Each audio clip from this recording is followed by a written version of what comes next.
Oi, eu sou o Mini Drill, e hoje vamos falar sobre algo que transcende épocas, culturas e até mesmo o senso de vergonha: a corrupção.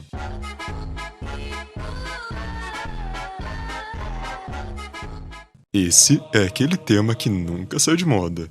E desde a Roma Antiga até os nossos dias, é como se a humanidade tivesse um talento natural para inventar novos jeitos de se desviar de dinheiro. Com criatividade, claro, porque corrupção sem criatividade é só preguiça. Agora pense comigo.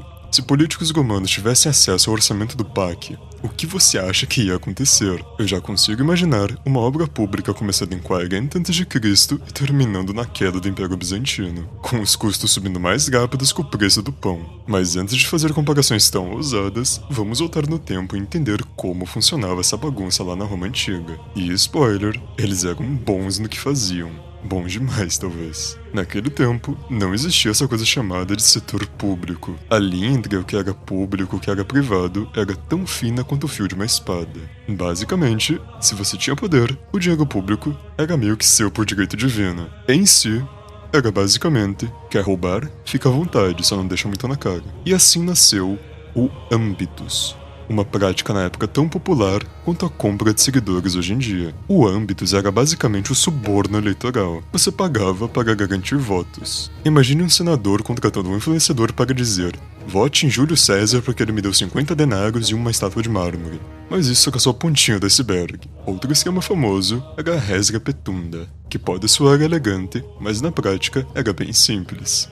Os governantes romanos iam às províncias, saqueavam tudo que dava, ouro, grãos, estátuas e escravos, e voltavam para Roma como heróis. Claro que às vezes eles enfrentavam processos para devolver o que roubavam, mas isso só acontecia se alguém com mais poder que você estivesse interessado em te derrubar. Mas em si, o que acontecia era a divisão dos pedaços do bolo, e o resultado era, claro, uma indenização simbólica e pronto, vida que segue. Pulando algumas centenas de anos, chegamos à Idade Média, onde a corrupção tomou uma nova roupagem, a religiosa. O caso mais famoso foi da venda de indulgências, uma prática da Igreja Católica que, para garantir um lugar no céu, bastava pagar uma taxa. Sim, você poderia comprar o perdão pelos seus pecados. Um dos casos mais absurdos é do século XV, quando o Papa Leão X transformou as indulgências em uma máquina de dinheiro para financiar a construção da Basílica de São Pedro. E se você não tinha dinheiro, azar. O problema é seu. Rezasse de joelhos e torcer por um milagre. E se você acha que isso é só coisa de Roma, calma que temos mais exemplos. Avançando alguns séculos, durante as grandes navegações, aqui a corrupção atingiu um novo patamar, o internacional. As coroas de Portugal e Espanha tinham uma relação muito criativa com as riquezas das colônias, a famosa derrama. Em Minas Gerais é um exemplo clássico. Para garantir que o ouro financiasse os luxos da corte, impostos abusivos eram cobrados e qualquer falta na arrecadação era descontada diretamente no bolso do povo. Outro caso foi o escândalo da Companhia do Mississippi. Na França do século XVIII, a empresa prometia lucros astronômicos com a colonização do Mississippi. Mas tudo não passava de uma bolha financeira. Quando a verdade veio à tona, a economia francesa entrou em colapso. Um dos primeiros grandes esquemas da história. Entrando no século XX, a corrupção se tornou ainda mais sofisticada e globalizada.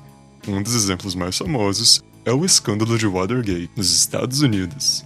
Nos anos 70, apesar de não envolver dinheiro diretamente, foi um caso clássico de abuso de poder, onde o presidente Nixon e sua equipe espionaram adversários políticos para garantir a sua reeleição. E o resultado foi o impeachment. No Brasil, na década de 90, temos o clássico caso da máfia dos anões do orçamento, onde deputados federais foram flagrados manipulando o orçamento da União para desviar recursos para obras superfaturadas. E segundo investigações, o esquema desviou bilhões. Isso tudo enquanto o país enfrentava crises econômicas severas. E falando em bilhões, um dado interessante, estima-se que no Brasil custa cerca de 200 bilhões de reais por ano. Segundo um estudo da Federação das Indústrias do Estado de São Paulo, para colocar em perspectiva, daria para construir mais de 1.000 hospitais de grande porte apenas com o que o Brasil perde por ano em corrupção. Avançando um pouco mais na linha do tempo, temos o ditador nigeriano Sani Abacha, que nos anos 80 e 90 conseguiu desviar impressionantes 4 bilhões de dólares para contas no exterior.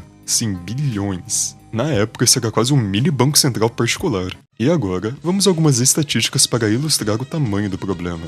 Segundo a Transparência Internacional, o custo global da corrupção é cerca de 3 trilhões e 600 bilhões de dólares por ano. Isso é mais do que o PIB anual de quase todos os países do mundo, com poucas exceções. No índice de percepção da corrupção de 2023, o Brasil ocupou a 94ª colocação entre 180 países. Não estamos entre os piores, mas estamos longe de ser um exemplo. E em uma análise do Banco Mundial, foi apontado que mais de 1 trilhão de dólares são pagos anualmente em subornos ao redor do mundo. Mas claro, dando um ênfase no nosso Brasil, meus amigos, nunca ficamos para trás. Aqui a corrupção é tão adaptável quanto um camaleão. Temos os famosos superfaturamentos de obras, as rachadinhas fiscais, o caixa 2 de servidores públicos e esquemas que mais parecem roteiros de Hollywood. E a nossa versão da corrupção romana é tão elaborada que envolve contratos com empresas de fachada, transferências bancárias e, claro, um discurso bem ensaiado de "eu não sabia". Mas no fim das contas, enquanto na Roma Antiga a corrupção era bem direta, saqueando terras e cobrando impostos abusivos, no Brasil ela se sofisticou com a burocracia. Em vez de ver no saco de moedas passando de mão a mão, agora vemos um sistema financeiro em colapso. Mas no grande duelo de corrupção, quem será que ganha? Os romanos, com a sua cara de pau e métodos medievais, ou o Brasil, com essa tecnologia e sistemas dignos de roteiro? Comente aí qual você acha que foi o maior esquema da história. Mas enfim, eu sou o Minidrew e até a próxima.